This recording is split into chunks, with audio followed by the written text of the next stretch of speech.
So, magandang araw. Ayan o, nakikita niyo yung orbital ko. Gumanda na siya na onte kasi nagmi-mewing ako eh. So, ang topic ngayon ay tungkol sa Alpha Fox, Beta Box. Di ba sabi nila red pill to? O red pill naman din talaga to. Pero, um, may halo din siyang black pill. Kasi sa red pill, ang sinasabi nilang alpha is yung mga mayayaman, may status, ganyan.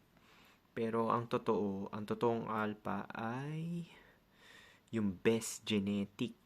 Best genetic, yan yung may totoong alpha. Mga matatangkad, pogi, may golden skull, mahaba yung ramus length nila. Tapos, yung may jawline. Tapos, mga naka-hunter eyes sila. Para nakaganon sila, hunter eyes. Ganyan yan. So, yan yung mga alpha. Yung mga sinasabi ng red pill na alpha na kabaliktaran yun. Yun yung high value man. Ibig sabihin ng mga high value men is yung mga, yan yung may mga status. Pero may mga status tapos merong mga maraming pera. Pero sa black pill, pwede ka makonsider na na beta eh. Beta box cock. Pwede ka makonsider beta box cock kahit na mataas yung status mo eh. Or mayaman ka. Hindi kasi yan yung basihan talaga eh. Kagaya nito, meron naman ako napanood na si Destiny. Yung YouTuber na mayaman. So, by accident, nagkaroon siya ng girlfriend sa Sweden. So, ayun, siya yung nag-ano ng terms kasi kampante siya eh. Kala niya kasi alpha siya. So, sabi niya sa babae, open relationship. So, yun nga, open, dinivorce siya. Kasi hindi naman siya pogi. Siyempre, wala naman siyang multiple options kahit sabihin mo marami siyang pera. So, yung mga mararaming pera na yan, hindi guarantee na marami ang multiple options. Pagdating sa babae, hindi yan yung basihan. Kasi sa black pill, ang status is kung gaano kadami yung babae mo or body count. Yan yung sinasabi nila na na ginamit yung looks. Hindi kasama yung nagbayad Hindi kasama yung nagbayad. Kasi, yan eh. Hindi androcentric yan nagbayad. Kasi term nung babae. Kasi nagpabayad siya. Ibig sabihin, dalawa lang kasi naman ang ang androcentric eh. Narinig ko to sa black pill. Dalawa lang ang androcentric is which is yung passive na na-attract yung babae sa'yo dahil may tsura ka, pogi ka, or dinaan mo sa dahas, which is yun, pangre-rape, or may war, gera, lahat ng babae, pinadakip mo, pinakuha mo, tapos inanakan mo. Yun lang naman yung androcentric. Ibig sabihin ng androcentric, term. Makukuha mo yung babae sa terms mo. Pero yung pagbabayad, ginamit mo yung status mo, ginamit mo yung pera mo, beta box cocks ka. Kasi, ang ano nun is, kaya ka nagustuhan dahil sa status mo. Kaya ka nagustuhan dahil sa pera mo. So, out of the picture na yun. Kahit na mayaman ka or may status ka, beta box cocks ka pa rin. Dalawa lang naman yan sinasabi ko na dyan sa mga strategy para maka-reproduce eh. Either beta box ka or yung passive, yung ginamit mo yung looks mo. Or pogi ka. Kasi yung mga pogi, sa one night stand, meron din sila nabubuntis, promise. Marami nga naging single mother sa one night stand eh. Marami naging single mother sa one night stand. Tingnan nyo yung statistics sa Pilipinas. Parang 40+% yung mga single mother. So, kung iipunin mo lahat ng mga single mother, pwede mo sila ilagay sa isang isla dahil sa dami nila. Promise, 40%. Ang dami nun. So, sino mga nagpaanak dito sa mga to? Sa mga na to? Siyempre, yun. Yung mga alpha, yung mga pogi, yung mga palipat-lipat ng partner. Kasama na dyan yung mga millennial, mga kaedad ko na may itsura. Kasi, nung kabataan nila, nag-anak sila, tapos tumanda na, naghiwalay, tapos nakakadali pa rin sila ng mga Gen Z ngayon. So, Yan, kasama na rin yan. Actually, sa Gen Z talaga, olat si itsura eh. Wala ganong may jawline. Siguro sa pagkain na rin yan kasi hindi matitigas eh. Tsaka genetically modified na. Plus, nauso pa yung mga veganism na yan. Mga shit na veganism na yan. Na malalambot lahat ng pagkain. So, hindi madidevelop yung jawline mo. Kasi malalambot yung kinakain. So, ayun. Yun yung ano niyan. Hindi porket may pera ka or may status ka, guarantee na ano ka, alpha ka. So, dalawa lang naman yung category. Sinasabi ko, either beta box cox ka, ikaw yung nanligaw, yan, yung mga nanliligaw. Yung mga norme na nakikita nyo, 70% sa lipunan. Diba nakikita nyo, oh bakit ganito? Tingnan mo ngayon, hindi na sila nagko-comment kasi ang dami kong video na sunod-sunod eh, tungkol dyan eh. Lahat magka-connected. Panoorin nyo lahat ng video ko, lahat magkaka-connected. Magkaka-connect lahat ng video. Kahit na panoorin mo yung isa, yung pinakaluma, konektado dito sa bago. Ganun yung mga video ko, konektado yan. So, hindi ka makakalusot sa black pill dahil konektado yan eh. So, yung mga norme na nakikita nyo, kasi nakikita ko yan eh sa mga katrabaho ko. Nagtatagal naman talaga. Aminado ako dyan, nagtatagal. Minsan nga, lifetime pa eh. Pero consistency ang kailangan. Consistency. Tsaka, pag nawala yung consistency, yung babae ang kakawala. Hindi kagaya sa pogi. Yung pogi nga, pwede maging tamad eh. Pwede siya wag magtrabaho eh. Pwede siya umasa lang sa nanay niya.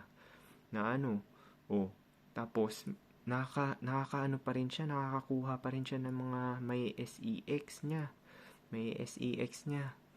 So, ganun ang advantage pag genetic yung yun yung tinatawag natin na genuine love or genuine desire base sa looks mo. Hindi, kasi yung love na tungkol lang sa comfort, love lang na tungkol sa status mo, kaya ka nagustuhan dahil sa status mo, kaya ka nagustuhan dahil sa pera mo, kaya ka nagustuhan dahil mabait ka, mabilis yan mawala. Kasi hindi yan yung genuine desire base sa genetic. Kasi yung genetic naman talagang nagdidikta ng attraction sa tao. So ikaw, kahit naman lalaki ka ano ba pinakagusto mo? Syempre mga sexy, bata, tapos magaganda itsura, tapos yung mata nila, yung mga parang sa pusa, yung mga ganyan. So attractive yan sa mga lalaki. Mga naka-positive cantal tilt na babae yung mata nila. So ganun din yan sa babae. Kaso sila lang talaga yung may kapangyarihan kasi sila ang gatekeeper ng sex, tsaka sila ang nagdadala ng bata for 9 months. So, mas maraming mawawala rin sa kanila. Sa lalaki, biruin mo naman, isang lalaki lang, kaya mong bumuntis. So, kahit isang pogi lang kailangan ng lipunan. Isang pogi lang. Hindi kailangan ng maraming lalaki. Hindi kailangan, kaya nga disposable gender yung lalaki. Kasi, isang pogi lang kailangan. Kaya nga sinasalba yung babae sa war. 'Di ba kung wari may gera, sinasalba bata tsaka babae kasi yung babae kasi matagal makireproduce, matagal. Abutin ka pa ng 9 months. Tapos kung wala pang advancement ng technology tsaka mga tawag dito, medisina, may chance pa siyang mamatay sa pag-aanak. Sino mag-aalaga ng bata? Sino mag-aala? Yan yung sinasabi natin na nature. Hindi magsisinungaling ang nature. Hindi magsisinungaling. So, ganyan ginawa ng ang nature. Isang pogi lang ang kailangan. O isang lalaki lang. Kahit sabihin natin di pogi. Isang lalaki lang ang kailangan. Kaya niyang gumawa ng lipunan. Kaya niyang gumawa ng lipunan. Kasi bubuntisin niya lang lahat ng babae. Kaya nga yung babae mo sinasalba eh. Sila yung inaalagaan ng gobyerno. Kasi nga, matagal sila mag-reproduce. Yung lalaki, disposable gender yan. Diba sa Red Bill, kabaliktaran. Sabi, kailangan lalaki yung magbibuild ng lipunan. Oo nga, lalaki talaga. Kasi, yung valuable ng similya mo. Pero, sa pagiging lalaki mo, kailangan yung best genetic para makasurvive yung mga anak, yung mga anak na mabibigay mo sa babae. O, kung pandak ka, tapos recess yung chin mo, isang suntok lang sa baba, di patay ka na. Nakalog na yung utak mo. So, yun yung sinasabi natin na alpha fox, beta fox na yan. Dalawa lang talaga yung strategy ng mating selection ng babae. So, yung mga 70% na nakikita nyo sa lipunan, nagsettle na lang yung babae dyan. Kaya hindi ako naiinggit dyan kasi nakikita ko, ang hirap ng trabaho nila, promise. Yung pamilyado, ang hirap talaga, promise.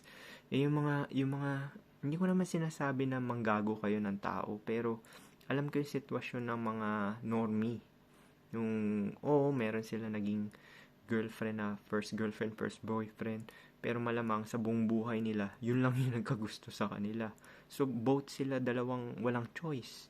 Actually, yung babae may choice yan kahit papano, kahit pangit yan Pero yung lalaki, pag naging pangit ka, wala kang choice. Kung ano lang yung makukuha mo, yun lang yung choice mo. Pwede siguro, magtrabaho ka habang buhay hanggang 60 ka, tapos gagamitin ka lang. Kuwari, naka-accumulate ka na ng milyon, nag-age bill ka na. Tapos, babayaran mo na lang prostitute, ganon. Or, pwede ka magputo sa mga sa mga babae. Bibigyan ka ng sex na paminsan-minsan, hindi consistent to kasi nga pangit ka So, paminsan-minsan, tas mandidiri pa yan. Tapos, wawaldas niya lang yung pera mo. So, ganun talaga mangyayari. So, yung mga 70% na nakikita nyo dyan sa lipunan, yung mga pamilyado, may anak, tapos dedicated talaga sila dun sa pamilya nila. Walang masama dun walang masama dun. Sinasabi ko lang yung sitwasyon nila. Kasi inisip nila normal yung ginagawa nila yung sampay. Sampay na naman siya. Laba, kuskus ng kuskus. Tapos ikaw pa tubero, ikaw pa electrician. Ginagawa mo na yung duties and responsibility mo sa pagiging lalaki. Tapos, ginagawa mo pa yung duties and responsibility ng babae. So, yun yung sinasabi ko. Kaya yung mga nakikita nyo dyan na mga normie. Hindi naman yan yung basihan, yung looks sige. Ilapag nyo yung mga videos nyo, tsaka yung mga nyo, kung gaano ka-dedicated yung babae sa kanila. Na Kaya nga yung mga nagko-comment dito dati na wala na sila Kasi lahat ng mga videos ko konektado simula sa una pa yan. Yung una kong video na Love at First Sight. Yung genuine desire. Yan. Konektado yan hanggang dito. Dalawa lang talaga yung Kaso sa Red Pill, sabi, ang alpha daw. Yung high status, tsaka yung So, si Andrew Tate, alpha yon alpha? Hindi, high value men lang yun. Ibig sabihin, ginagamit lang siya dahil dun sa mapoprovide niya. So, ibig sabihin, beta box cock siya. In short. Oo nga, matangkad siya, pero recess yung chin niya, tsaka kalbo siya. Tapos, kaedad ko pa yun, biruhin mo, natalo ko pa siya na kaedad ko, hindi, matanda sa akin na 1 taon yun. So, ganun siya. Recess yung chin niya. Yung chin ko, robust yung chin ko. Talo ko pa si Andrew Tate. Sa chin pa lang Sa chin pa lang. Pero may height siya. Siyempre, European siya Pero yun nga, wala siyang option gaano. Kaya nga nagsettle na siya Si Leonardo DiCaprio ba nagsettle? Yun ang true definition ng alpha. Mga totoong alpha, hindi nagsisettle yan.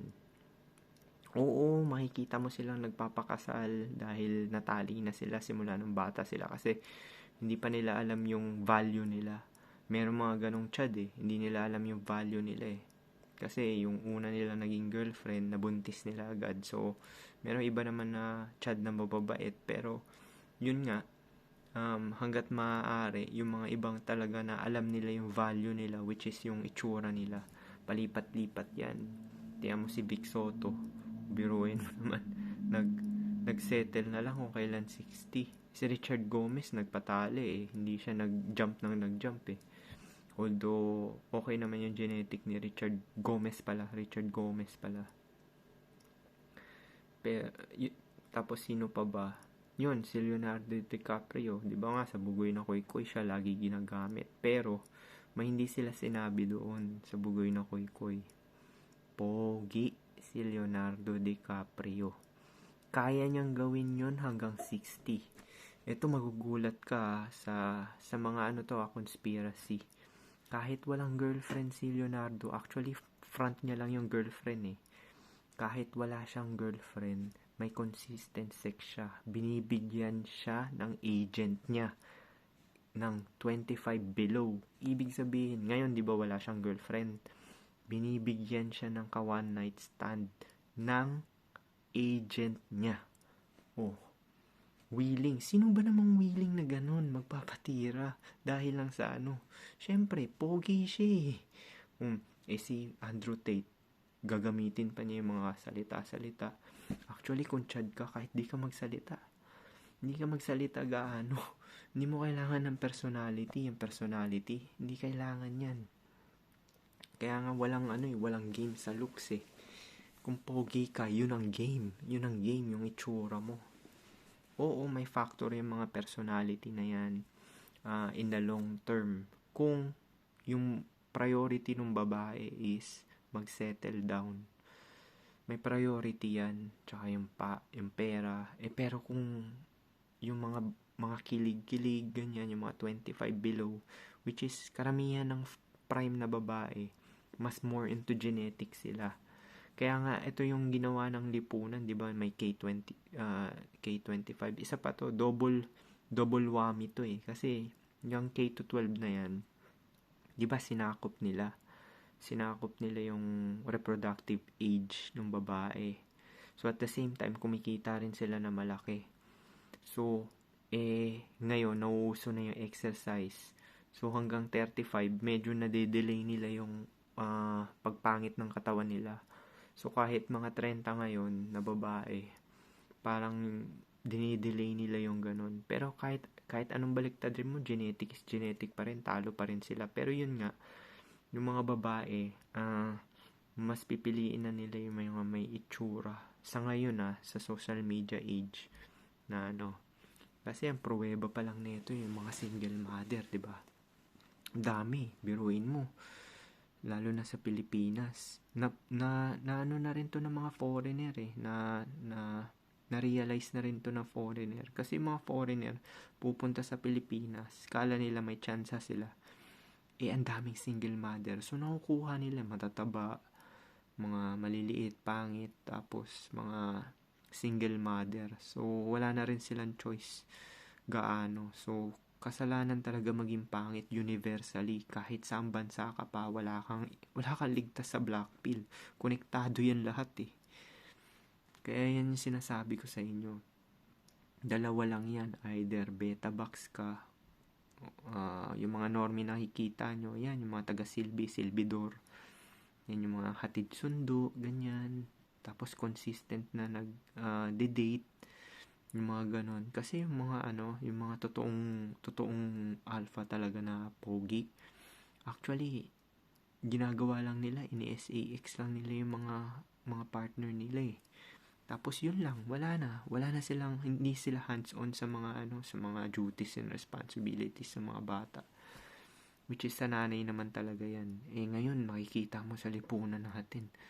Kaya, yan din yung naisip ko eh. Kaya ayoko mag-settle kahit na may edad na ako. Di bali na maging single ako kaysa magserbisyo ako habang buhay.